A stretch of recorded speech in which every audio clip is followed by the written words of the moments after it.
বোঝাবো। তো শুরু করলাম। প্রথমে যে অঙ্কটি আছে, রামের আয় শ্যামের আয় অপেক্ষা 20% বেশি, তাহলে শ্যামের আয় রামের আয় অপেক্ষা শতকরা কত কম? চারটি অপশান দেওয়া আছে, কোনটা সঠিক উত্তর আমরা দেখব। তো এটা আমি ফর্মুলা দিয়ে করছি, তাহলে তাড়াতাড়ি করতে পারবো। মনে রাখবে পুরোপুরি এই টাইপের কোশ্চেনে, যেমন এখানে প্রথমে বেশি পরে কম বলেছে, তাই তো? তো এই টাইপের কোশ্চেনের ক্ষেত্রে 20% বেশি বলেছে, তো 20কে আমরা উপরে লিখব। নিচে যেহেতু এখানে বেশি বলেছে, তাই 100 সাথে 20 যোগ করে আমরা নিচে বসাবো। কত হবে? 120। এর সাথে গুণ 100 করবো, তাহলেই সঠিক উত্তরটি আমরা পাবো। ঠিক আছে? আর যদি এখানে 20% কম বলতো, তাহলে 100 থেকে 20 বিয়োগ করে 80 আমি এখানে বসাতাম। ঠিক আছে? তো যাই হোক, এটা আমরা কাটাকুটি করলাম, উপরে 0 0 কেটে দিলাম। 2 6 12, 2 3 6, 2 50 100, তাহলে উপরে থাকছে 50 আর নিচে থাকছে কত? 3 থাকছে। 50কে যদি আমরা 3 দিয়ে ভাগ করি, 16 পূর্ণ 2/3 হয়। অপশান বি হয়ে যাবে সঠিক উত্তর। কোশ্চেন নম্বর 3 যে অঙ্কটি আছে, 7,0,0,5 দ্বারা গঠিত বৃহত্তম ও ক্ষুদ্রতম 4 অঙ্কের সংখ্যা দুটির পার্থক্য কত? চারটি অপশান দেওয়া আছে, কোনটা সঠিক উত্তর আমরা দেখব। তো এক্ষেত্রে বৃহত্তম সংখ্যা কী হবে? 7, যেহেতু সবচেয়ে বড়, তাই 7কে আমরা আগে লিখব, তারপরে 5কে লিখব, তারপরে 0, তারপরে 0। তাহলে বৃহত্তম সংখ্যা কত হচ্ছে? 7500। আর ক্ষুদ্রতম সংখ্যা যদি আমরা লিখি, সবথেকে ছোটো এখানে 0 0 হয়, কিন্তু বাদিকে 0-র ভ্যালু থাকে না। ঠিক আছে? সেক্ষেত্রে এটা 2 অঙ্কের সংখ্যা হয়ে যাবে 5 আর 7 তারপরে লিখলে। তাই আমরা 0টাকে প্রথমেই লিখব না, প্রথমে 5কে লিখব, 5-এর পর এই দুটো 0কে লিখব, তারপরে 7। তাহলে এটা এবার 4 অঙ্কের সংখ্যা হলো, তাই তো? তাহলে 7,0,0,5 দ্বারা গঠিত বৃহত্তম সংখ্যা হচ্ছে 7500 এবং ক্ষুদ্রতম সংখ্যা হচ্ছে 5007। তো এদের আমরা কি করব এবার? এদের বলেছে পার্থক্য কত। পার্থক্য মানে বিয়োগফল কত জিজ্ঞেস করেছে। বিয়োগ করলে 2493, অপশন বি সঠিক উত্তর। কোশ্চেন নম্বর 10 যে অঙ্কটি আছে, এইগুলোর মধ্যে কোনটি বৃহত্তম জিজ্ঞেস করেছে। তো চারটি অপশন দেওয়া আছে, কোনটা সঠিক উত্তর আমরা দেখব। তো এখানে 5/9 যেরকম আছে লিখলাম, এখানে 0.23, 2 আর 3-এর মাথায় আবৃত দশমিক বা পৌনপুণিক আছে। তো যতগুলো পৌনপুণিক থাকবে ততগুলো 9 হয়, সেই হিসাবে এখানে দুটো পৌনপুণিক থাকার জন্য আমরা দুটো 9 লিখেছি 23-এর নিচে। ঠিক আছে? আচ্ছা, এরপর 25/49 বর্গমূল বলেছে। 25-এর বর্গমূল আমরা জানি 5 হয়, যেহেতু 5 5 25। 49-এর বর্গমূল 7 হয়, যেহেতু 7 7 49। আচ্ছা, কমা, এটা আছে 0.8 স্কোয়ার। তো 8 আমরা কি জানি? 64। এবার এইখানটা দশমিক হয়, তাহলে দশমিকের পর দুটো ডিজিট থাকলে একের পর আমরা দুটো 0 নিচে লিখবো, তাই তো? মানে 0.8 স্কোয়ার মানে 0.64, মানে হচ্ছে 64/100। এবার এদের মধ্যে দেখবো আমরা কোনটা বৃহত্তম। তো আমরা কোনাকুনি গুণ করে দেখব কোনটা বৃহত্তম হচ্ছে। প্রথমে এই দুটোর মধ্যে দেখছি কোনটা বৃহত্তম। 5/9 বড় না 23/99 বড়? তো 99 সঙ্গে 5 যদি কোনাকুনি আমি গুণ করি, আর 23 আর 9-এর সাথে যদি কোনাকুনি গুণ করি, 99 সঙ্গে 5 গুণ করলে অবশ্যই তোমরা বুঝতে পারছি বেশি হবে, এবং 9 সঙ্গে 93 গুণ করলে এটা ছোট হবে, তো সেই হিসাবে কম হবে। সেই হিসাবে 99 5-এর সাথে যেহেতু এটা গুণ করলে বড় হচ্ছে, তো 5/9টাকে আমরা রাখবো আর 23/99কে আমরা কেটে দেবো, তাই তো? এবার 5/9 আর 5/7-এর মধ্যে যে বড় তাকে আমরা রাখবো, যে ছোট তাকে আমরা কেটে দেবো। তো একই নিয়ম আগের মতো কোনাকুনি গুণ করবো। 5 7 গুণ করলে কত হচ্ছে? 35, আর এখানে 9 5-এ গুণ করলে কত? 45। তাহলে কে বড়? 35 আর 45-এর মধ্যে যেহেতু 45 বড়, 35 ছোট, ছোটোটাকে আমরা কেটে দেবো, অর্থাৎ 5/9কে আমরা কেটে দিলাম। এবার 5/7 আর 64/100-এর মধ্যে কে বড় আমরা দেখবো, আর যে ছোটো তাকে আমরা কেটে দেবো, তাই তো? 105 যদি কোনাকুনি গুণ করি, এখানে হচ্ছে 105-এ 500, আর এখানে 64-র সঙ্গে 7 যদি আমরা কোনাকুনি গুণ করি, তাহলে হচ্ছে 448। তাহলে বড়কে 500 বড়, 448 ছোটো, তাই 64/100-কে আমরা কেটে দেবো। তার মানে আমরা বুঝতে পারলাম 5/7 সব থেকে বড় হবে। 5/7 মানে √25/49, এটাই বৃহত্তম। ঠিক আছে? এরপর যে অঙ্কগুলি আছে পরের ভিডিওতে সমাধান করে বুঝিয়ে দেবো। এখন শুরু করবো কোশ্চেন নম্বর 15 থেকে। তবে এর আগের ভিডিওতে আজকে 4 জুন কলকাতা পুলিশের যে প্রিলিমিনারি পরীক্ষা হয়ে গেল, তো এই প্রশ্নপত্র থেকে কিছু অঙ্ক আমি আগের ভিডিওতে সমাধান করে বুঝিয়ে দিয়েছিলাম। তো যদি কেউ না দেখে থাকে অবশ্যই দেখে নেবে। তো এখন শুরু করছি কোশ্চেন নম্বর 15 থেকে। কী বলেছে?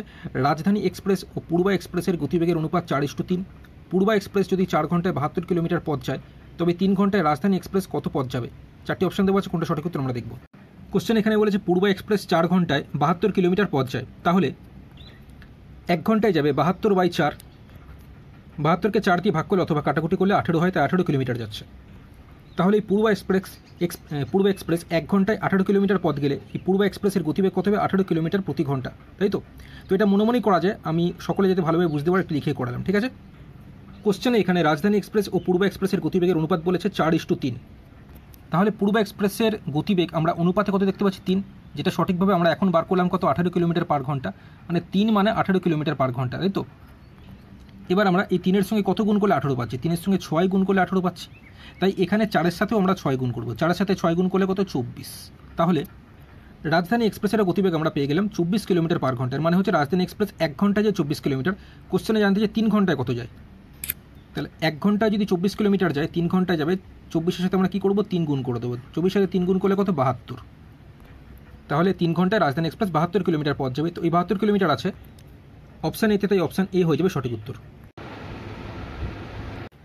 কোশ্চেন নাম্বার 16তে যে অঙ্কটি আছে, শতাব্দী এক্সপ্রেস হাওড়া থেকে নিউ জলপাইগুড়ি ঘন্টায় 100 কিলোমিটার বেগে যায় এবং ঘন্টায় 120 কিলোমিটার বেগে ফিরে আসে। শতাব্দী এক্সপ্রেসের যাতায়াতের গড় গতিবেগ কত? 4টি অপশান দেওয়া আছে, কোনটা সঠিক উত্তর আমরা দেখব।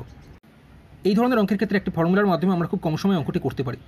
যেমন শতাব্দী এক্সপ্রেস হাওড়া থেকে নিউ জলপাইগুড়ি যদি x কিলোমিটার প্রতি ঘন্টা বেগে যায় এবং নিউ জলপাইগুড়ি থেকে আবার হাওড়া y কিলোমিটার প্রতি ঘন্টা বেগে ফিরে আসে, তাহলে এই যাওয়া আর আসা নিয়ে সমগ্র যাত্রাপথে গড় গতিবেগ বের করার ফর্মুলা হচ্ছে 2xy by x plus y kilometre per ঘন্টা। ঠিক আছে, এবার এখানে x মানে কত কোশ্চেনে বলে দিয়েছে 100 কিলোমিটার পার ঘন্টা, মানে x মানে 100, আর ফেরার সময় 120 কিলোমিটার প্রতি ঘন্টা বেগে ফিরে আসছে, মানে y মানে 120, তাই তো। তো এক্সের জায়গায় আমি এখানে 100 আর ওয়াইয়ের জায়গায় 120 বসিয়ে দেবো। তো সেই কারণে 2 লিখলাম, গুণ এক্সের জায়গায় 100, ওয়াইয়ের জায়গায় 120 লিখলাম। নিচে এক্সের জায়গায় 100 যোগ ওয়াইয়ের জায়গায় 120, অর্থাৎ 100 সাথে 120 যোগ করলে 220 হয়। ঠিক আছে, তো এখানে উপনিত 0 0 কেটে দিলাম। তারপর 2 দিয়ে 22কে কাটলে 11 হয়, যেহেতু 11 দুগুণে 22। তাহলে উপরে 100 সাথে 12 গুণ করলে 1200 হচ্ছে, আর নিচে থাকছে 11। তো 1200কে 11 দিয়ে ভাগ করলে 109 পূর্ণ 1/11, যেটা রয়েছে অপশান ডিতে, তাই অপশান ডি হয়ে যাবে সঠিক উত্তর। কোশ্চেন নাম্বার 23 যে অঙ্কটি আছে, বার্ষিক 8% সরল সুদের হারে কত টাকার 4 বছরের সুদ 136 টাকা হবে? 4টি অপশান দেওয়া আছে, কোনটা সঠিক উত্তর আমরা দেখব। তো আমরা বুঝতেই পারছি কত টাকার, মানে আমাদের আসল বের করতে হবে। তো আসল বের করার ফর্মুলা হচ্ছে সুদ গুণ 100 বাই সময় গুণ সুদের হার। সুদ কোশ্চেনে বলেছে 136 টাকায়, দিয়ে সুদের জায়গায় আমি 136 লিখেছি, গুণ 100 যেরকম আছে লিখে দিয়েছি। সময়টা কোশ্চেনে বলেছে 4 বছর, তাই সময়ের জায়গায় 4 বছর লিখেছি। গুণ সুদের হার বলেছে কত 8%, তাই সুদের হারের জায়গায় 8 লিখেছি। 136কে 4 দিয়ে কেটে 34 হয়, উপর নিচ 4 দিয়ে কেটেছি, 4 25 100, 4 দুগুণে 8। 2 দিয়ে 34কে কাটলে 17 হয়, যেহেতু 17 দুগুণে 34। তাহলে নিচে পুরোপুরি কেটে গেলে উপরে থাকছে 17 গুণ 25। তো 25 সাথে 17 যদি গুণ করি 425 হয়, তাহলে আসল হয়ে যাচ্ছে 425 টাকা, যেটা রয়েছে অপশন বিতে, অপশন পি হয়ে যাবে সঠিক উত্তর। আর 4 জন কলকাতা পুলিশের যে প্রিলিমিনারি পরীক্ষা হয়ে গেল, তো এটি সেই পরীক্ষার প্রশ্নপত্র। তো এই প্রশ্নপত্রের কিছু অঙ্ক আমি আগের 2টি ভিডিওর মাধ্যমে সমাধান করে বুঝিয়ে দিয়েছিলাম। তো যদি কেউ না দেখে থাকে অবশ্যই আগের ওই 2টি ভিডিও দেখে নেবে। আমি কমেন্ট বক্সে লিঙ্ক দিয়ে দেবো, সেই লিঙ্কের মাধ্যমে তোমরা ভিডিও 2টি দেখে নেবে। ঠিক আছে, তো শুরু করলাম। আজকে শুরু করবো কোশ্চেন নাম্বার 26 থেকে। তো এই টাইপের অঙ্ক আমি বলেছিলাম পরীক্ষায় আসবে, তো আজকে কিন্তু এসছে এটা। তো কোশ্চেনে কী বলেছে, একটি দেওয়াল ঘড়িতে 10টা বাজতে 10 সেকেন্ড সময় লাগলে 12টা বাজতে কত সময় লাগবে? 4টি অপশান দেওয়া আছে, কোনটা সঠিক উত্তর আমরা দেখব। কোশ্চেনে বলেছে দেওয়াল ঘড়িতে 10টা বাজতে 10 সেকেন্ড সময় লাগছে, অর্থাৎ ডং ডং করে 1 2 3 4 5 6 7 8 9 10, এই 10-এর জন্য গ্যাপ কত হচ্ছে? মাঝখানে তোমরা দেখবে 9 গ্যাপ হচ্ছে। সেই কারণে পরীক্ষায় এরকম কোশ্চেনে যটা বাজতে বলবে তার থেকে 1 কম নেবে তোমরা। যেমন 10টা বাজতে বলেছে, তো গ্যাপ কত? 9। তো এই গ্যাপ 9-এর জন্য সময় লাগছে কত? 10 সেকেন্ড। ঐকিক নিয়মে করলে 1-এর জন্য সময় লাগবে 10/9 সেকেন্ড। কোশ্চেনে বলেছে 12টা বাজতে কত সময় লাগবে? ঠিক আছে, তো 12টা বলেছে যেহেতু, তো এই 12 থেকে 1 কম নেব, 11 হবে। ঠিক আছে, তো গ্যাপ 11-এর জন্য সময় কত? 11 গুণ 10/9। তো 11 10-এ গুণ করলে 110, আর নিচে থাকছে কত? 9। 110কে 9 দিয়ে ভাগ করলে 12 পূর্ণ 2/9 হয়। এই 12 পূর্ণ 2/9 আছে অপশান এতে, তাই অপশান এ হয়ে যাবে সঠিক উত্তর। কোশ্চেন নম্বর 29 যে অঙ্কটি আছে, সময় মতো বিদ্যুতের বিল জমা দিলে 20% ছাড় পাওয়া যায়। সময় মতো বিল জমা দিয়ে এক ব্যক্তি 66 টাকা ছাড় পেলেন, বিদ্যুৎ বিলের পরিমাণ কত ছিল? 4টি অপশান দেওয়া আছে, কোনটা সঠিক উত্তর আমরা দেখব। অঙ্কটা অনেক রকমভাবে করা যায়, তো আমি এটা এক্স ধরে করছি। ঠিক আছে, তো আমি ধরে নিলাম বিদ্যুৎ বিলের পরিমাণ ছিল x টাকা। তাহলে এই x টাকার উপর কতটা ছাড় দেওয়া আছে? 20% ছাড় দেওয়া আছে। 20% মানে 20/100। ঠিক আছে, 20% মানে পার্সেন্টের দিক দিয়ে 20% ছাড় দেওয়া, যেটা সঠিকভাবে এখানে বলেছে 66 টাকা ছাড় দেওয়া আছে। যদি সমান দিয়ে আমি কত লিখবো? 66। আচ্ছা, ওপর নিচে বার কাটলাম, 20 5 100। তাহলে এই x সমান 66-র সঙ্গে 5 কোনাকুনি গুণ হবে, 66-র সঙ্গে 5 গুণ করলে 330 হয়। তাহলে আমরা তো বিদ্যুৎ বিলের পরিমাণ x টাকা ধরেছিলাম, সেই x আমাদের কত বেরোলো? 330 টাকা, মানে বিদ্যুৎ বিলের পরিমাণ হচ্ছে 330 টাকা। এই 330 আছে অপশান ডিতে, তো অপশান ডি হয়ে যাবে সঠিক উত্তর। কোশ্চেন নম্বর 32 যে অঙ্কটি আছে, একটি আয়তক্ষেত্রের দৈর্ঘ্য ও প্রস্থ 20% হ্রাস করা হয়, তাহলে আয়তক্ষেত্রটির ক্ষেত্রফল কত শতাংশ হ্রাস পায়? 4টি অপশান দেওয়া আছে, কোনটা সঠিক উত্তর আমরা দেখব। কোশ্চেনে বলেছে আয়তক্ষেত্রের দৈর্ঘ্য 20% হ্রাস করা হয়, অর্থাৎ দৈর্ঘ্য যদি 100 হয়, তাহলে 20% হ্রাস করলে 100 থেকে 20 বিয়োগ করলে পরে দৈর্ঘ্যটা কত হয়ে যাবে? 80 হয়ে যাবে। এবার এখানে 100 আর 80 20 দিয়ে একেবারে কেটে দিয়েছি আমি, 20 5 100, 20 4 80। ঠিক আছে, কোশ্চেনে বলেছে প্রস্থটা 20% হ্রাস করা হয়েছে। সেই একইভাবে প্রস্থ যদি প্রথমে 100 হয়, 20% হ্রাস বলেছে, 100 থেকে 20 বিয়োগ করলে প্রস্থটাও 80 হবে। সেক্ষেত্রে 100 আর 80 কাটাকুটি করলে এখানে আগের মতোই প্রস্থ যদি এখন 5 হয় তাহলে 20% হ্রাস করার পর প্রস্থ হয়ে যাবে 4। এবার কোশ্চেনে বলেছে আয়তক্ষেত্রটির ক্ষেত্রফল কত শতাংশ হ্রাস পায়। আচ্ছা, আয়তক্ষেত্রের ক্ষেত্রফল বের করার ফর্মুলা আমরা জানি দৈর্ঘ্য গুণ প্রস্থ। তো সেই হিসেবে এখানে 5-এর সাথে 5 গুণ করলে 5-5 কত হবে 25, আর 20% হ্রাস করার পর এই যে দৈর্ঘ্য প্রস্থ বেরিয়েছে এদের যদি আমরা ক্ষেত্রফল বের করি তাহলে দৈর্ঘ্য গুণ প্রস্থ মানে 4-4 গুণ করলে 16। তাহলে আগে আমার ক্ষেত্রফল কত ছিল 25, সেখান থেকে হয়ে গেছে এখন কত 16, তাহলে কমেছে কত 25 থেকে আমি যদি 16 বিয়োগ করে 9 কমছে।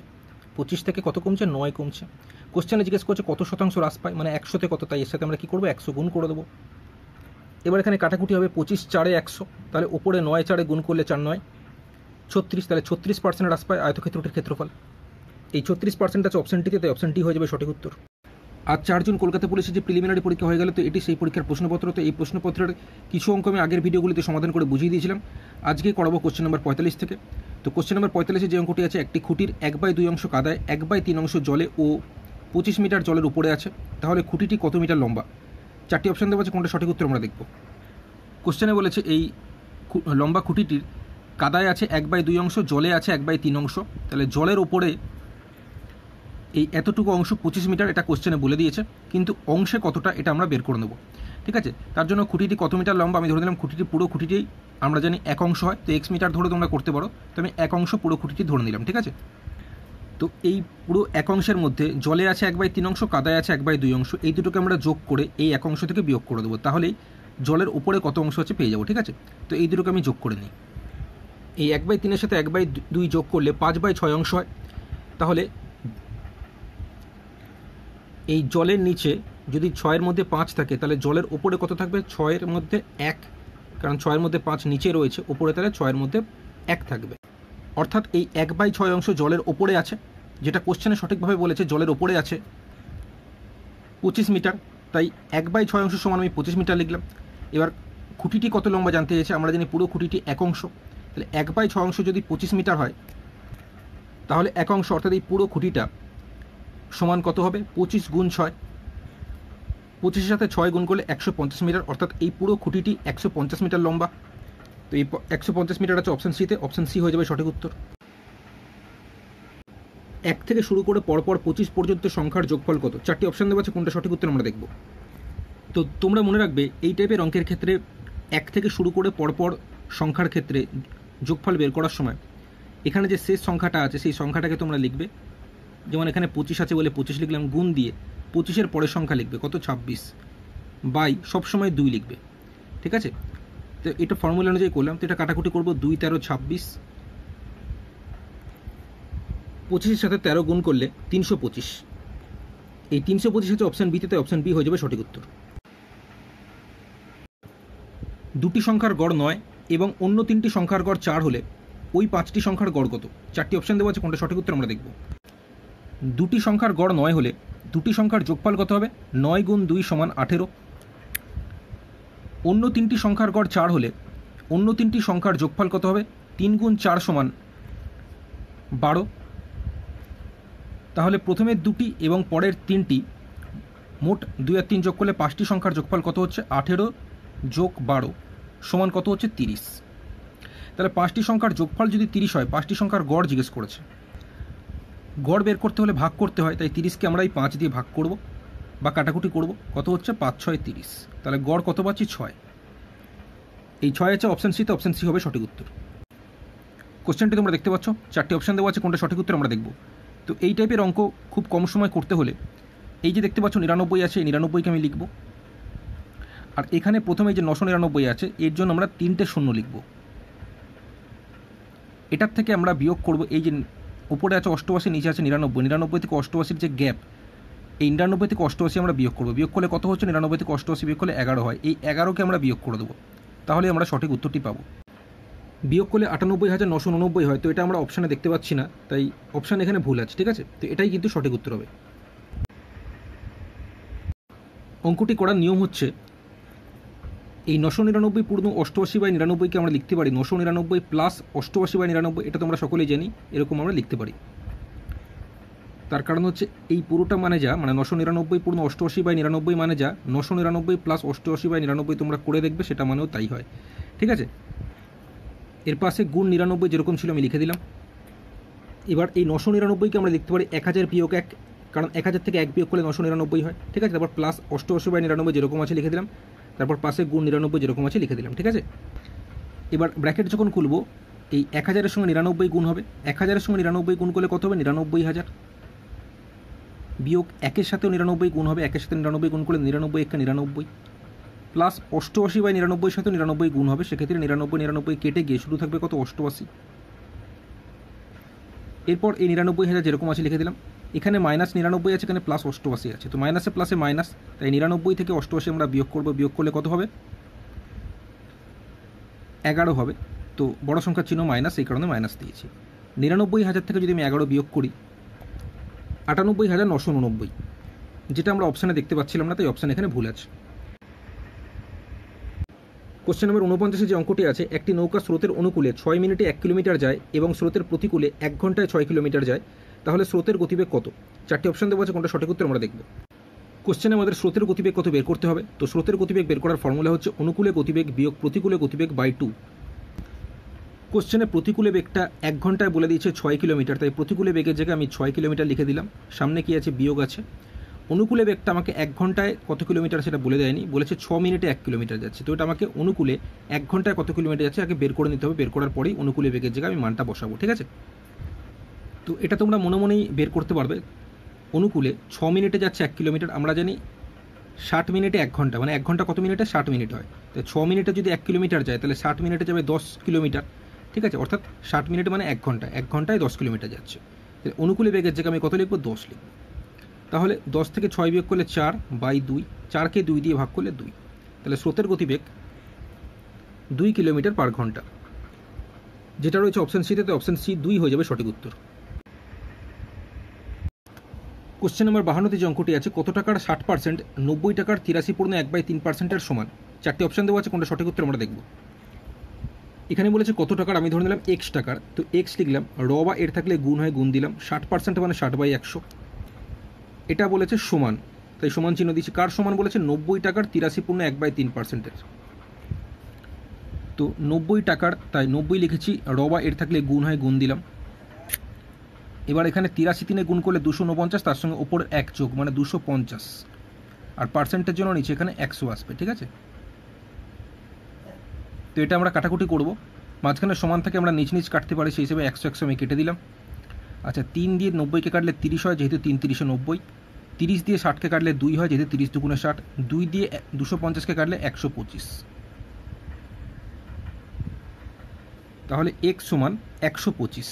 তো কত টাকার? তাহলে 125 টাকার, তো 125 হয়ে যাবে সঠিক উত্তর। এই 125 আছে অপশান সিতে, অপশান সি হয়ে যাবে সঠিক উত্তর। কোশ্চেন নম্বর 57 যে অঙ্কটি আছে, এমন একটি ভগ্নাংশ নির্ণয় করো 3/4-এর সঙ্গে তার যে অনুপাত, তার সঙ্গে 27/64-এর অনুপাত একই হবে। 4টি অপশান দেওয়া আছে, কোনটা সঠিক উত্তর আমরা দেখব। তো এখানে অঙ্কটা এই 3/4-এর সাথে 27/64 গুণ করে তার বর্গমূল করলে আমরা সঠিক উত্তরটি পেয়ে যাব। এবার কেন আমি 3/4-এর সাথে 27/64 গুণ করব এবং তার বর্গমূলই বা কেন করব, সেটাই এখন দেখাবো। ঠিক আছে, ভগ্নাংশটা আমি ধরে নিলাম এক্স। কোশ্চেনে বলেছি 3/4-এর সঙ্গে তার যে অনুপাত, তার বলতে ভগ্নাংশের যে অনুপাত, ভগ্নাংশটা আমরা এক্স ধরেছি, অর্থাৎ এক্সের যে অনুপাত, তাই লিখেছি 3/4:x। এটা বলেছে একই হবে, অর্থাৎ সমান হবে, তাই সমান চিহ্ন দিয়েছি। কার সমান হবে? বলেছে তার সঙ্গে 27/64 যে অনুপাত, তার বলতে ভগ্নাংশের কথা বলেছে, ভগ্নাংশ বলতে এক্সের কথা বলেছে, অর্থাৎ এক্সের সঙ্গে 27/64 যে অনুপাত, তাই আমরা লিখতে পারি x:27/64। বোঝা গেল?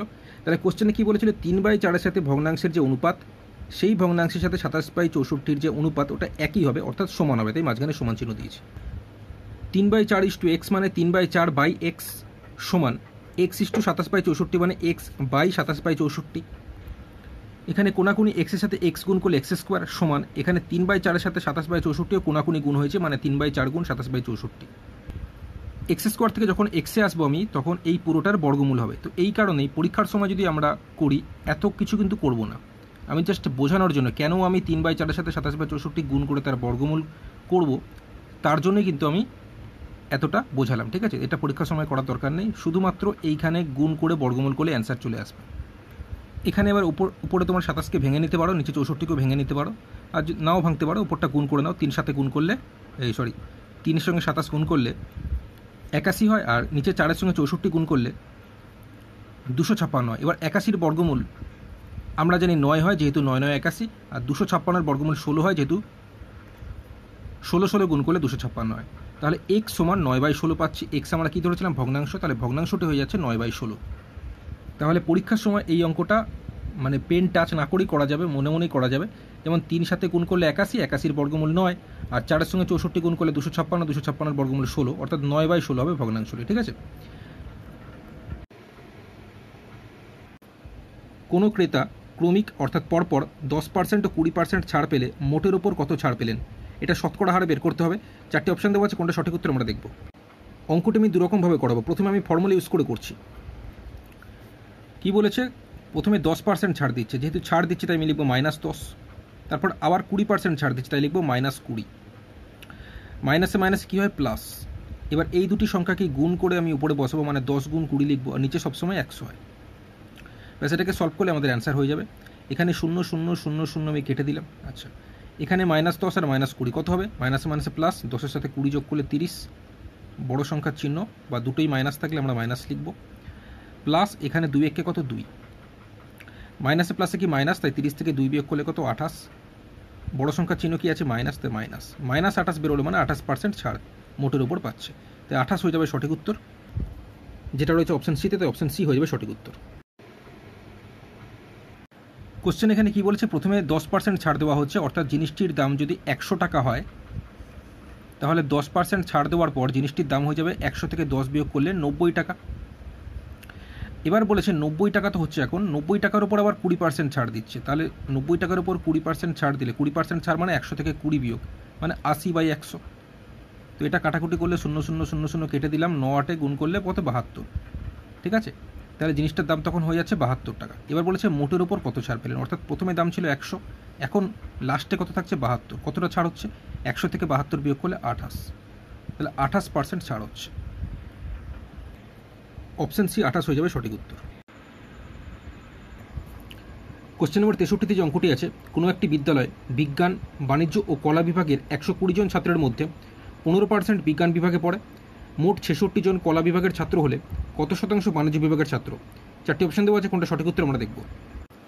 কোশ্চেনে বলেছে বিদ্যালয় মোট এই 120 জন ছাত্রের মধ্যে বিজ্ঞান বিভাগে পড়ে এই 120 জনের 15%, অর্থাৎ 120 জনের 15% মানে 120 গুণ 15% মানে 15/100। তো এটা আমি এই শূন্যর সাথে এই শূন্য কেটে দিলাম, উপর নিচ 5 দিয়ে কাটছি, 5 3 15, 5 2 10, 2 দিয়ে 12কে কাটলে 6, যেহেতু 2 6 12, তাহলে 6-এর সঙ্গে 3 গুণ করলে 3 6 18 জন। তাহলে মোট এই 120 জন ছাত্রের মধ্যে বিজ্ঞান বিভাগে থাকছে কতজন? 18 জন। কলা বিভাগে কোশ্চেনে বলেই দিয়েছে 66 জন আছে। তাহলে বাণিজ্য বিভাগে কত থাকবে? সেক্ষেত্রে বিজ্ঞান বিভাগের এই 18 জন, বিজ্ঞান বিভাগের এই 18 জন, কলা বিভাগের এই 66 জন, এই দুটোকে আমরা যোগ করব। যোগ করলে কত হচ্ছে? যোগ করলে 84 হচ্ছে। তো বিজ্ঞান ও কলা বিভাগ নিয়ে মোট ছাত্র সংখ্যা 84 জন। এবার মোট এই 120 জন ছাত্র থেকে এই 84 জন যদি আমি বিয়োগ করে দিই, তাহলে বাণিজ্য বিভাগের ছাত্র সংখ্যা পেয়ে যাব। তাহলে 120 থেকে যদি 84 বিয়োগ করে কত হচ্ছে? 36। তাহলে 36 জন হচ্ছে বাণিজ্য বিভাগে। তো কোশ্চেনে জানতে চেয়েছে কত শতাংশ বাণিজ্য বিভাগের ছাত্র, মানে হচ্ছে 100 জনের মধ্যে কতজন বাণিজ্য বিভাগের ছাত্র। এটা তো 120 জনের মধ্যে 36 জন বাণিজ্য বিভাগের ছাত্র। এটা কি বলেছে? এটা আমরা যেটা পেলাম সেটা হচ্ছে 120 জনের মধ্যে 36 জন বাণিজ্য বিভাগের ছাত্র, কিন্তু কোশ্চেনে জানতে চেয়েছে কত শতাংশ বাণিজ্য বিভাগের ছাত্র, মানে 100 জনের মধ্যে কতজন। তাই এর সাথে আমরা কি করব? গুণ 100 করে দিলাম। ঠিক আছে? তো উপর নিচ 0 0 আমি কেটে দিলাম, 12 দিয়ে 36কে কাটলে 12 3 36, 3-এর সঙ্গে 10 গুণ করলে 3 10 30, তাহলে 30%, অর্থাৎ 100 জনের মধ্যে 30 জন বাণিজ্য বিভাগের ছাত্র। তো এই 30% আছে অপশান এতে, তাই অপশান এ হয়ে যাবে সঠিক উত্তর। কোশ্চেন নম্বর 65 যে অঙ্কটি আছে, 2 কেজি 250 গ্রাম 0.72 কুইন্টালের শতকরা কত? 4টি অপশান দেওয়া আছে, কোনটা সঠিক উত্তর আমরা দেখব। এখানে এই 2 কেজি 250 গ্রাম পুরোটাকে যদি আমি গ্রামে নিয়ে যাই, তাহলে হয়ে যাবে 2250 গ্রাম। এবার জিজ্ঞেস করেছে এই 2250 গ্রাম 0.72 কুইন্টালের শতকরা কত? তো আমি ধরে নিলাম 0.7 কুইন্টালের x% হচ্ছে এই 2250 গ্রাম। ঠিক আছে? আচ্ছা, এদিকে যদি এককটা গ্রামে আছে, তাই এখানে কুইন্টালটাকেও আমাকে গ্রামে নিয়ে যেতে হবে। আমরা জানি 1 কুইন্টাল সমান 100 কিলোগ্রাম, অর্থাৎ কুইন্টালকে যদি কিলোগ্রামে নিয়ে যেতে হয় তার সাথে 100 গুণ করতে হয়, আবার কিলোগ্রামকে গ্রামে নিয়ে যেতে গেলে আমরা জানি 1000 গুণ করতে হয়, তাই এর সাথে আবার 1000 গুণ করলাম। তাহলে এটা পুরোপুরি এখন কিছু হয়ে গেল, গ্রাম হয়ে গেল।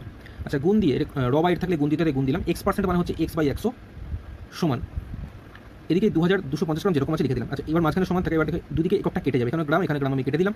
আচ্ছা, এইবার এখানে 100 সাথে 100 কী হবে, কেটে দিলাম, ঠিক আছে। এবার এই 0.72-এর সঙ্গে 72-এর সাথে যদি 1000 আমি গুণ করি তাহলে কত হয়, 72,000। যেহেতু 72 1 কে 72, 3টে শূন্য চলে আসবে, 72,000। এবার দশমিকের পর দুটো ডিজিট আছে বলে শেষের দিক থেকে দুটো ডিজিট হবে, শেষের দিক থেকে দুটো ডিজিট আগে দশমিক হবে, তো দশমিকের পর শূন্য কেটে যায়, ঠিক আছে। তো আমি লিখলাম না এটা, তো শুধু 720 হচ্ছে, ঠিক আছে। 720 এখানে গুণ, তাহলে কত থাকছে, x সমান কত, 2250।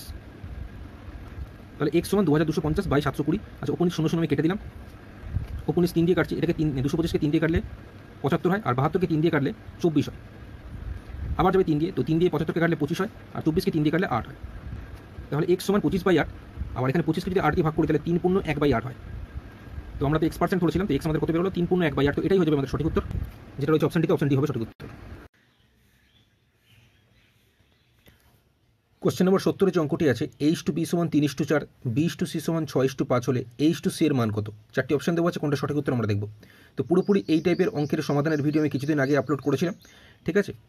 তো যাই হোক, কোশ্চেনে আমাদের h/b সমান 3:4, মানে h/b মানে হচ্ছে a/b সমান 3:4 মানে 3/4, এটা আমাদের বলে দিয়েছে। আবার এখানে b/c মানে b/c সমান 6:5 মানে 6/5, এটাও কোশ্চেনে বলে দিয়েছে। আমাদের যেটা বের করতে দিয়েছে সেটা হচ্ছে h/c এর মান। h/c মানে হচ্ছে a/c। এখন এই a/c-কে আমি a/b গুণ b/c এই আকারে লিখতে পারি। তার কারণ হচ্ছে, দেখো এখানে b কেটে গেলে a/c থাকে। এবার বিষয় হচ্ছে এইভাবে কেন লিখলাম, এর কারণ হচ্ছে যেহেতু a/b এর মানটা আমরা জানি 3/4, আবার b/c এর মানও আমরা জানি 6/5, তাই এইভাবে লিখলে তাড়াতাড়ি করতে পারবো। তো সেই কারণে a/b এর জায়গায় আমি 3/4 লিখলাম, গুণ b/c এর জায়গায় আমি 6/5 লিখলাম। এখানে 6 ও 4 2 দিয়ে কাটাকুটি যায়, 6কে 2 দিয়ে কাটলে 3 হয়, যেহেতু 2 3 6, 4কে 2 দিয়ে কাটলে 2 হয়, যেহেতু 2 2 4, 3 গুণ করলে 9 হয়, আর নিচে 2 এর সাথে 5 গুণ করলে 5 2 10, 9/10 মানে 9:10। তো পরীক্ষার সময় তোমরা সরাসরি যখনই একদম প্রথমের এই a আর একদম শেষের এই c বার করতে দেবে, সেক্ষেত্রে সরাসরি তোমরা 3/4 যেরকম 3/4 গুণ এই 6/5 লিখে করবে, তারপর কাটাকুটি করে যা হবে হবে, ঠিক আছে। ওটাই অ্যান্সার হয়ে যাবে। তো আমি জাস্ট বোঝানোর জন্য এত কিছু লিখলাম, পরীক্ষার সময় এত কিছু লেখার দরকার নেই। তো যাই হোক, এই 9:10 হবে সঠিক উত্তর, যেটা রয়েছে অপশন সিতে। কোশ্চেন নম্বর 71 যে অঙ্কটি আছে, এক ব্যক্তি বার্ষিক 12.1/2% সরল সুদের হারে কিছু টাকা ধার করে একটি মোটরসাইকেল ক্রয় করেন। 4 বছর পর সুদ হিসেবে ব্যাংকে তিনি 1250 টাকা জমা দেন। ওই ব্যক্তি কত টাকা ধার করেছিলেন? 4টি অপশন দেওয়া আছে, কোনটা সঠিক উত্তর আমরা দেখব। কোশ্চেনে জানতে চাইছে ওই ব্যক্তি কত টাকা ধার করেছিলেন, অর্থাৎ আমাদের আসল বের করতে হবে। তোমরা মনে রাখবে, কোনো ব্যাংকে যদি আমরা শুরুতেই টাকা জমা রাখি অথবা টাকা ধার নিই, সেটাকেই আসল বলা হয়। তো এখানে সেই কারণে কত টাকা ধার করেছিলেন মানে আমাদের আসল বের করতে হবে। তো এই আসল বের করার ফর্মুলা হচ্ছে সুদ গুণ 100 বাই সময় গুণ সুদের হার। কোশ্চেনে বলেছে সুদ হিসেবে তিনি 1250 টাকা জমা দেন, তার মানে সুদ হচ্ছে 1250 টাকা, তাই সুদের জায়গায় 1250 লিখেছি, গুণ 100 যেরকম আছে লিখে দিয়েছি। সময়টা কোশ্চেনে বলেছে 4 বছর, তাই সময়ের জায়গায় 4 বছর লিখেছি। সুদের হারটা বলেছে 12.1/2%। এখানে এই 12.1/2%, 12.1/2 মানে হচ্ছে দুইটা যেরকম নিচে আছে থাকবে, ওপরটা হয়ে যাবে 12 সঙ্গে 2 গুণ করলে 12 2 24, তার সঙ্গে ওপরের 1 যোগ মানে 25/2। তাই সুদের হারের জায়গায় আমি এই 25/2 লিখে দিয়েছি। এখানে কাটাকুটি করেছি, 2 দিয়ে 4কে কাটলে 2 হয়, যেহেতু 2 2 4, তারপরে 25 দিয়ে 1250কে কেটেছি, 25 5 125, শূন্যটা চলে এসেছে, অর্থাৎ কেটে 50 হয়েছে। এরপর এখানে 2 দিয়ে 50কে কেটে 25 হয়েছে, যেহেতু 25 2 50, তারপর 25-এর সাথে 100 গুণ করেছি, 25-এর সাথে 100 গুণ করলে 2500 টাকা। তো এই 2500 টাকা আছে অপশান এতে, অপশান এ হয়ে যাবে সঠিক উত্তর, অর্থাৎ ওই ব্যক্তি 2500 টাকা ধার করেছিলেন। কোশ্চেন নম্বর 76 যে অঙ্কটি আছে, গ্যাসের দাম 25% বৃদ্ধি পেয়েছে। কোনো পরিবার যদি গ্যাসের জন্য মাসিক খরচ অপরিবর্তিত রাখতে চায়, তবে গ্যাস ব্যবহারের পরিমাণ শতকরা কত হারে কমাতে হবে? 4টি অপশন দেওয়া আছে, কোনটা সঠিক উত্তর আমরা দেখব। পুরোপুরি এই টাইপের অঙ্ক আমি ভিডিওর মাধ্যমে অনেক আগে আপলোড করে দিয়েছিলাম। তো এখানে গ্যাসের দাম 25% বৃদ্ধি পেয়েছে, তো এরকম বৃদ্ধি পেয়েছে যদি আগে বলে দেয়, পরে তাহলে কমাতে হবে, এরকম যদি কোশ্চেনে থাকে, সেক্ষেত্রে এখানে এই যে 25% বৃদ্ধি পেয়েছে, 25কে আমরা লিখব। এবার যেহেতু এখানে বৃদ্ধি পেয়েছে বলেছে, তাই 100 সাথে আমরা 25 যোগ করে নিচে বসাবো। যদি এখানে বলতো হ্রাস পেয়েছে, তাহলে 100 থেকে 25 আমরা বিয়োগ করে নিচে বসাতাম, ঠিক আছে। এবার এর সাথে আমরা গুণ 100 করে দেবো, তাহলে সঠিক উত্তরটি পেয়ে যাব। তো 25 5 125, 5 দিয়ে 100কে কাটলে কত, 20, 5 20, যেহেতু 100 হয়, তাহলে 20% হয়ে যাবে সঠিক উত্তর, অর্থাৎ গ্যাস ব্যবহারের পরিমাণ 20% হারে কমাতে হবে। এই 20% আছে অপশান বিতে, তাই অপশান বি হয়ে যাবে সঠিক উত্তর। কোশ্চেন নাম্বার 77 যে অঙ্কটি আছে, কোনো টাকা 20 বছরে সুদে আসলে 3 গুণ হয়, বার্ষিক সুদের হার কত? 4টি অপশান দেওয়া আছে, কোনটা সঠিক উত্তর আমরা দেখব। পুরোপুরি এই টাইপের অঙ্কের ভিডিও আমি কিছুদিন আগে আপলোড করেছিলাম। তো সেখানে আমি বলেছিলাম সরল সুদের অঙ্কের ক্ষেত্রে এরকম দ্বিগুণ, 3 গুণ, 4 গুণ এরকম যদি কোনো অঙ্কে থাকে, সেক্ষেত্রে প্রথমে আমি বলেছিলাম 100 লিখতে, তো 100 লিখবে, তারপর গুণ দিয়ে কোশ্চেনে যত গুণ বলবে তার থেকে 1 কম নেবে। যেমন এখানে 3 গুণ বলেছে, তো 3-এর থেকে 1 কম নেব, মানে কত হবে 2। যদি এখানে দ্বিগুণ থাকতো তাহলে 2-এর থেকে 1 কম মানে 1 লিখতাম, ঠিক আছে। তো এরকম এরপর কোশ্চেনে একটাই নাম্বার দেওয়া থাকবে, যেমন এখানে কোশ্চেনে 20 দেওয়া আছে, তো 20কে তোমরা নিচে বসিয়ে দেবে, ব্যাস কাটাকুটি করবো, অ্যান্সার হয়ে যাবে 2 × 10 = 20, 10 × 10 = 100, তাহলে 10%। এই 10 আছে অপশান ডিতে, তাই বার্ষিক সুদের হার অপশান ডি হয়ে যাবে সঠিক উত্তর। কোশ্চেন নম্বর 84 যে অঙ্কটি বলেছে, 45 মিটার বাহু বিশিষ্ট একটি বর্গক্ষেত্রের চারিদিকে 2 বার পরিক্রমা করতে এক ব্যক্তির কত সেকেন্ড সময় লাগবে যদি তার গতিবেগ 9 কিলোমিটার প্রতি ঘন্টা হয়? 4টি অপশান দেওয়া আছে, কোনটা সঠিক উত্তর আমরা দেখব। তো এই 45 মিটার বাহু বিশিষ্ট বর্গক্ষেত্রের 4টি বাহুর দৈর্ঘ্য সমান, কারণ আমরা জানি বর্গক্ষেত্রের 4টি বাহু দৈর্ঘ্য সমান হয়, সেই হিসাবে প্রতিটা বাহু 45 মিটার করে। কোশ্চেনে বলেছে ব্যক্তিটি বর্গক্ষেত্রের চারিদিক 2 বার পরিক্রমা করেছে, তো আমি দেখে নেব আগে একবার পরিক্রমা করে ব্যক্তিটি কতটা দূরত্ব গেছে, ঠিক আছে। সেক্ষেত্রে ব্যক্তিটি এইখান থেকে যদি যাত্রা শুরু করে, তাহলে 45 + 45 + 45 + 45, অর্থাৎ ব্যক্তিটি পুরো এই একবারে যায় 4টে 45 যোগ করলে 180 মিটার হয়, অথবা 4 × 45 = 180 মিটার, এইভাবে করতে পারো। কারণ বর্গক্ষেত্রের পরিসীমা বের করার ফর্মুলা 4 গুণ বাহুর দৈর্ঘ্য, সেই হিসেবে 4 গুণ বাহুর দৈর্ঘ্য 45 আছে, 45 আমি গুণ করেছি, 180 মিটার হয়েছে। তো পরিসীমা মানেই হচ্ছে একবারে কতটা যাচ্ছে, ঠিক আছে। তো একবারে যাচ্ছে 180 মিটার। কোশ্চেনে বলেছে ব্যক্তিটি 2 বার পরিক্রমা করছে, তাই একবারে যদি 180 মিটার যায়, 2 বারে যাবে 180 ডবল করে দাও, অথবা 180 × 2 করলে 360 মিটার, অর্থাৎ ব্যক্তিটি বর্গক্ষেত্রটি 2 বারে যাচ্ছে কতটা, 360 মিটার। তো এই 360 মিটার যেতে কত সেকেন্ড সময় লাগবে সেটাই কোশ্চেনে জানতে চেয়েছে। তো তার জন্য ব্যক্তিটির গতিবেগ এখানে বলে দিয়েছে 9 কিলোমিটার প্রতি ঘন্টা, অর্থাৎ ব্যক্তিটি 9 কিলোমিটার যায় 1 ঘন্টায়। তো এটাকে আমাকে মিটার পার সেকেন্ডে আনতে হবে, কারণ ব্যক্তিটি যেহেতু 360 মিটার যায়, কত সেকেন্ড আমাকে বের করতে হবে, তাই কিলোমিটার পার ঘন্টাকে আমি মিটার পার সেকেন্ডে আনতে হবে, ঠিক আছে। কিলোমিটার পার ঘন্টাকে মিটার পার সেকেন্ডে আনতে গেলে 5/18 দিয়ে গুণ করতে হয়, তাই 9কে আমরা 5/18 দিয়ে গুণ করেছি। তাহলে গতিবেগটা আমরা পেয়ে গেলাম 5/2 মিটার পার সেকেন্ড। আচ্ছা, এবার আমাদের কি কোশ্চেনে আমাদের সময়টা বের করতে দিচ্ছি, তো সময়টা আমি ফর্মুলা দিয়ে বের করে দিচ্ছি। তো এই সময় বের করার ফর্মুলা হচ্ছে দূরত্ব ভাগ গতিবেগ।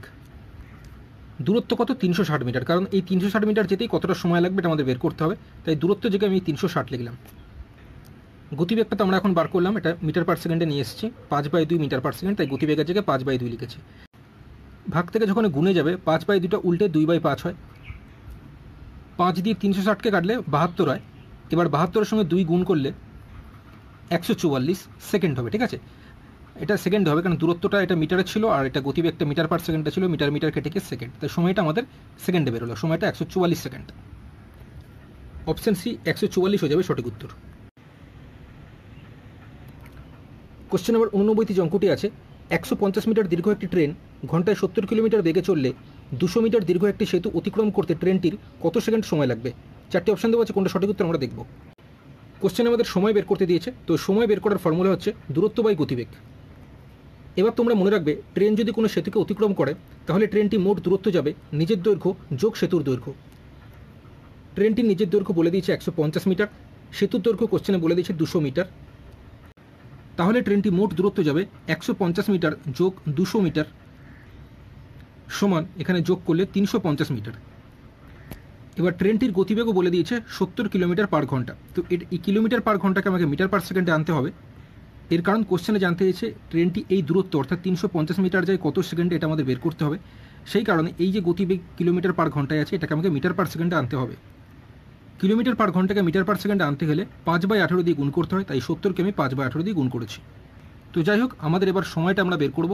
সময় বের করার ফর্মুলা আমি কী বলেছিলাম, প্রথমে দূরত্ব বাই গতিবেগ। দূরত্ব আমরা জেনে গেছি 350 মিটার, গতিবেগটাও আমরা এখন জেনে গেছি 70 × 5/18 মিটার পার সেকেন্ড। তাই এখানে দূরত্বের জায়গায় আমি 350 মিটার, এই দূরত্বের জায়গায় 350 বসিয়ে দিলাম, আর এই গতিবেগের জায়গায় 70 × 5/18, এই যে গতিবেগের জায়গায় বসিয়ে দিয়েছি 70 × 5/18, ঠিক আছে। এটা উপর নিচ 0 0 কেটে দিলাম, 7 দিয়ে 35কে কাটলে 5 হয়, যেহেতু 7 5 35। এরপর 5 উপর নিচ কেটে দিলাম, এরপর একদম নিচে 18টা আছে, এটা উপরে গিয়ে 18 হয়ে যাবে, 18 সেকেন্ড হবে। কারণ এটা 350 মিটার ছিল আর এই গতিবেগটা মিটার পার সেকেন্ডে ছিল, তো উপর নিচ মিটার মিটার কেটে গিয়ে শুধু সেকেন্ড থাকবে, তো সেকেন্ড, সেই কারণে 18 সেকেন্ড হয়ে যাবে সঠিক উত্তর। অপশান ডি 18 সেকেন্ড হয়ে যাবে সঠিক উত্তর। কোশ্চেন নম্বর 93 যে অঙ্কটি আছে, একটি আয়তকার মাঠের দৈর্ঘ্য প্রস্থের দ্বিগুণ, মাঠটির ক্ষেত্রফল 338 বর্গমিটার হলে তার পরিসীমা কত মিটার? 4টি অপশান দেওয়া আছে, কোনটা সঠিক উত্তর আমরা দেখব। কোশ্চেনে বলেছে আয়তকার মাঠটির দৈর্ঘ্য প্রস্থের দ্বিগুণ, তাহলে কোশ্চেন অনুযায়ী প্রস্থ যদি এক্স মিটার আমি ধরি, তাহলে দৈর্ঘ্য হয়ে যাবে প্রস্থের দ্বিগুণ অর্থাৎ এক্সের দ্বিগুণ। এক্সের দ্বিগুণ করলে কত? 2x, 2x মিটার হয়ে যাচ্ছে দৈর্ঘ্য, ঠিক আছে। এবার আয়তক্ষেত্রের ক্ষেত্রফলের ফর্মুলা আমরা কি জানি? দৈর্ঘ্য গুণ প্রস্থ। দৈর্ঘ্য আমি 2x মিটার ধরেছিলাম, তাই দৈর্ঘ্যের জায়গায় 2x লিখলাম, গুণ দিয়ে প্রস্থ আমি x মিটার ধরেছিলাম, প্রস্থের জায়গায় x লিখলাম। 2x এর সাথে x গুণ করলে 2 লিখলাম, x গুণ করলে x স্কোয়ার অর্থাৎ 2x স্কোয়ার বর্গমিটার। তাহলে ফর্মুলা ইউজ করলে আয়তকার মাটির ক্ষেত্রফল আমরা পাচ্ছি 2x স্কোয়ার বর্গমিটার, যেটা কোশ্চেনে সঠিকভাবে বলেছে আয়তকার মাটির ক্ষেত্রফল 338 বর্গমিটার। তাই আমি এই 2x স্কোয়ার বর্গমিটার সমান এই 338 বর্গমিটার লিখতে পারি। তো সেই কারণে এই 2x স্কোয়ার সমান আমি 338 লিখলাম।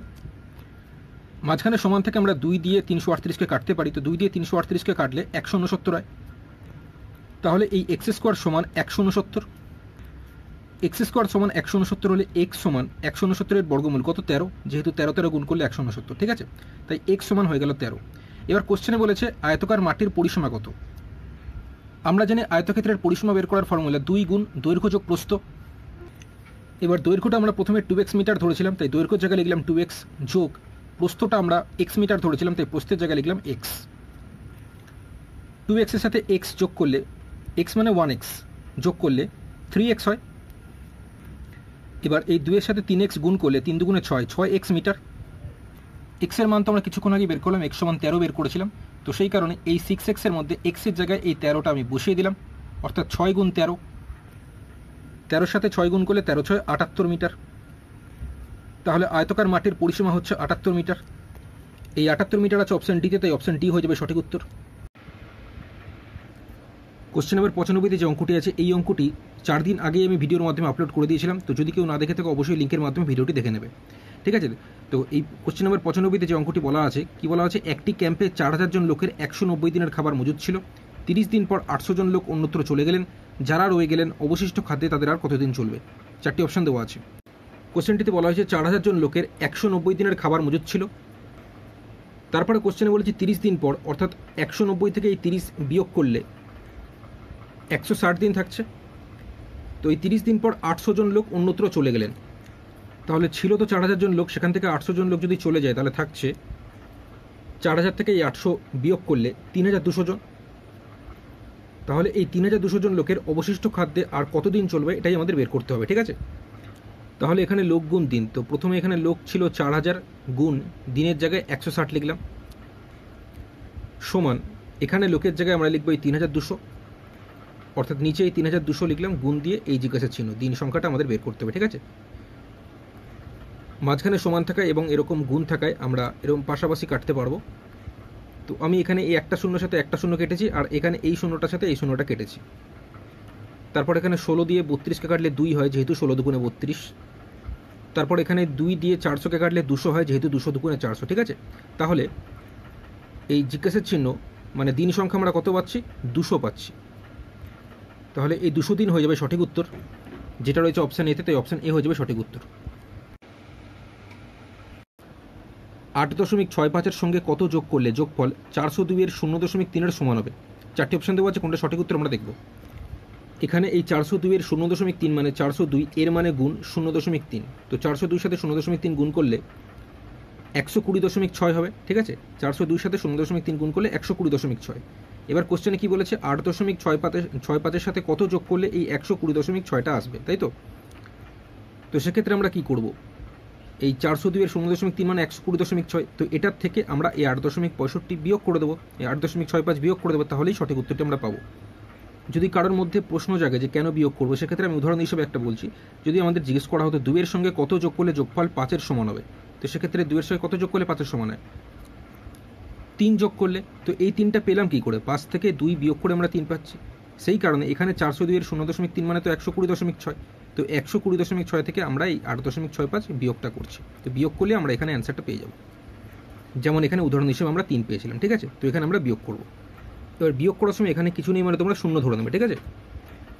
তাহলে বিয়োগ করলে 111.95 হবে, যেটা রয়েছে অপশান সিতে, অপশান সি হয়ে যাবে সঠিক উত্তর। তাহলে এই 8.65-এর সঙ্গে 111.95 যোগ করলে যোগফল 402-এর 0.3 অর্থাৎ 120.6-এর সমান হবে, ঠিক আছে। কোশ্চেন নাম্বার 97-তে আছে যোগ মানে ভাগ, বিয়োগ মানে গুণ, ভাগ মানে বিয়োগ এবং গুণ মানে যোগ বসালে 67 গুণ 119 যোগ 17 বিয়োগ 27 ভাগ 259 সমান কত? 4টি অপশান দেওয়া আছে, কোনটা সঠিক উত্তর আমরা দেখব। কোশ্চেন এখানে বলেছিল গুণ মানে যোগ, তাই গুণের জায়গায় যোগ লিখেছি। যোগ মানে বলেছিল ভাগ, তাই যোগের জায়গায় ভাগ লিখেছি। বিয়োগ মানে কোশ্চেনে বলেছিল গুণ বলেছিল, তাই বিয়োগের জায়গায় এখানে গুণ লিখেছি। ভাগ মানে কোশ্চেনে বিয়োগ বলেছিল, তাই ভাগের জায়গায় এখানে বিয়োগ চিহ্ন দিয়েছি, ঠিক আছে। এবার এখানে যোগ আছে, এখানে ভাগ চিহ্ন আছে, তো যেহেতু ভাগের কাজ আগে হয় তাই 119-কে আমরা 17 দিয়ে আগে ভাগ করে নেব। 119-কে 17 দিয়ে ভাগ করলে 7 হয়, যেহেতু 17 সাথে 119 হয়, ঠিক আছে। এরপর গুণ 27 যেরকম আছে লিখলাম, বিয়োগ 259 যেরকম আছে লিখে দিলাম, ঠিক আছে। এখন এখানে প্রথমে যোগ আছে, এখানে তারপরে গুণ চিহ্ন আছে, তো যেহেতু গুণের কাজ আগে হয় তাই 7-এর সঙ্গে 27 আমরা আগে গুণ করে নেব। এই 7-এর সঙ্গে 27 আমরা গুণ করে নেব, তো 27-এর সঙ্গে 7 গুণ করলে 189 হয়। এরপর বিয়োগ 259 যেরকম আছে লিখে দিলাম।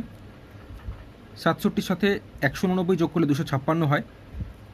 এরপর মাইনাস 259 যেরকম আছে লিখলাম, তো এখানে 256-র আগে কিছু চিহ্ন নেই মানে আমরা এটাকে প্লাস ধরতে পারি, তো প্লাসে মাইনাসে মাইনাস, মানে 259 থেকে 256 বিয়োগ হবে, বিয়োগ করলে 3 হয়। এবার বড় সংখ্যা চিহ্ন বসে, 256 এবং 259-এর মধ্যে যেহেতু 259 বড় সংখ্যা, তাই 259-এর চিহ্নটা মাইনাস, এই মাইনাসই আমরা এখানে বসাবো, অর্থাৎ এই পুরোটার অ্যান্সার হচ্ছে -3। এই -3 আছে অপশান ডিতে, তাই অপশান ডি হয়ে যাবে সঠিক উত্তর।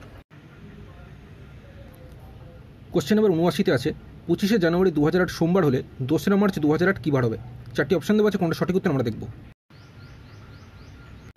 আমরা জানি জানুয়ারি মাস 31 দিনের হয়, তাহলে এই 25শে জানুয়ারির পর জানুয়ারি মাসের কতদিন থাকছে? 31 থেকে 25 বিয়োগ করলে 6 দিন। এবার আমরা এখানে বুঝতে পারছি 2008 সাল হচ্ছে লিপিয়ার, কারণ লিপিয়ার বছরের ক্ষেত্রে 4 দিয়ে ভাগ করলে পুরোপুরি মিলে গেলে তাকে লিপিয়ার বলে। যেমন 2008-কে যদি আমি 4 দিয়ে ভাগ করে পুরোপুরি মিলে গেছে, তো সেই কারণে 2008 সাল হচ্ছে লিপিয়ার। তো এটা আমরা মনে মনে করে নিতে পারি, তবু এটা আমি করে দেখালাম। লিপিয়ার বছরের ক্ষেত্রে আমরা জানি ফেব্রুয়ারি মাস 29 দিনের হয়। লিপিয়ার ছাড়া অন্যান্য বছরের ক্ষেত্রে 28 দিন হয়, লিপিয়ার বছরের ক্ষেত্রে 1 দিন বেশি থাকে, অর্থাৎ লিপিয়ার বছরের ক্ষেত্রে ফেব্রুয়ারি মাসে অড ডে হচ্ছে 1 দিন। কোশ্চেন এখানে বলেছে 2রা মার্চ 2008 কী বার হবে? তো মার্চ মাসের এই 2 দিন আমরা নেব, ঠিক আছে।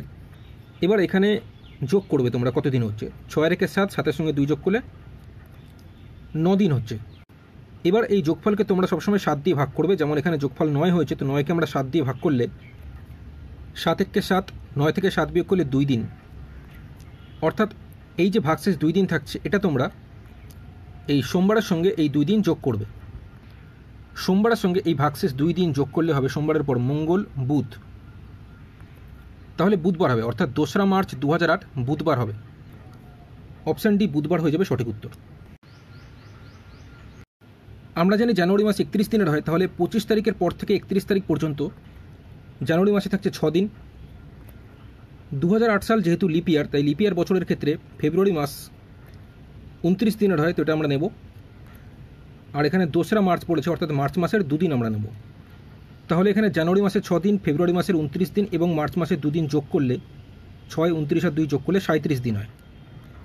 এই যোগফলকে সবসময় তোমরা 7 দিয়ে ভাগ করবে, যেমন এখানে যোগফল আমার 37 দিন হয়েছে, তো 37-কে আমরা 7 দিয়ে ভাগ করলে 7-5-এ 35, 37 থেকে 35 বিয়োগ করলে 2 দিন, অর্থাৎ ভাগশেষ থাকছে 2 দিন।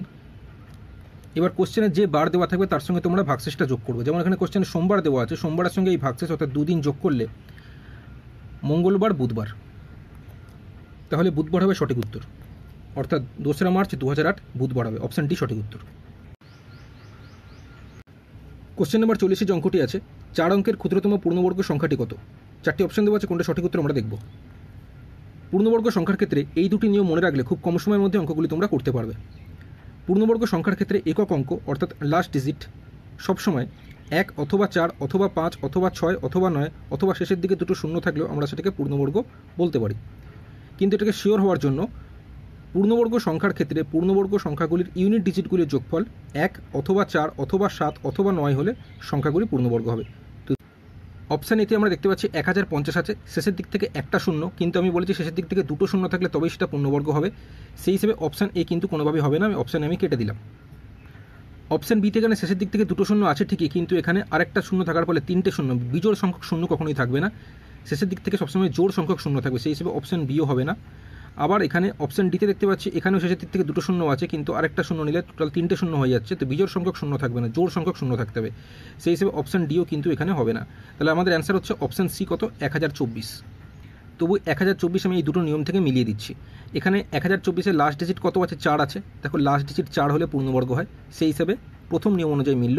দ্বিতীয় নিয়ম অনুযায়ী কী আছে, এদের ইউনিট ডিজিটগুলি আমরা যোগ করবো, অর্থাৎ 1024-এর ইউনিট ডিজিটগুলি যোগ করলে, অর্থাৎ এই 1024-এর 1 যোগ 0 যোগ 2 যোগ 4 করলে যোগফল 7 হচ্ছে, ঠিক আছে। তো এই 7 আমরা দেখতে পাচ্ছি যোগফল 1 অথবা 4 অথবা 7 অথবা 9 হলে আমি বলেছিলাম সংখ্যাগুলি পূর্ণবর্গ হবে।